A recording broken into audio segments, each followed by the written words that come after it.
তো আজকে তো সোমবারের রাত। আজকে কি রান্না করছি দেখো, আলু ক্যাপসিকাম মশলা দিয়ে সমস্তভাবে কষিয়ে সেদ্ধ করে নিয়েছি ব্যাপারটাকে। আর একটু ঝোলঝোল রাখবো, তার কারণ হচ্ছে আর কাঁচা লঙ্কা দিয়ে করেছি, হলুদ ছাড়া করেছি। আর আজকে একটু অল্প মশলা দিয়েছি, না দিলে হবে না। আদা পেস্ট ছাড়া জিরে গুঁড়ো আর লঙ্কার গুঁড়ো দিয়েছি, আর হলুদ দিইনি, আর শুধু নুন দিয়েছি। এই যে ধোকা কিনে নিয়ে এসেছি, নিরামিষ ধোকা, তো আজকে সেই ধোকাটাই রান্না করে নিচ্ছি। আর এখন দিয়ে দিলাম, এবার ধোকাটার মধ্যে একটু ঝোলগুলো ঢুকবে, তারপর গ্যাসটাকে বন্ধ করে দেবো। তো যাই হোক, আজকে রাত্রিবেলা আমি ধোকা দিয়েই খাবো। আর এখানে গরম গরম ভাত করে নিয়েছি।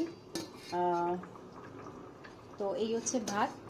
আর বরমশাই তো আমিষ খাবে, তার খাবার রেডি করা আছে, ডিমের ঝোল করা আছে, এখানে সব রাখা আছে।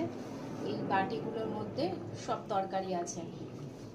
তো ডিমের ঝোল দিয়ে খাবে, তো দেখাচ্ছি, তারপর দেখি হাতটা ধুয়ে নেবো।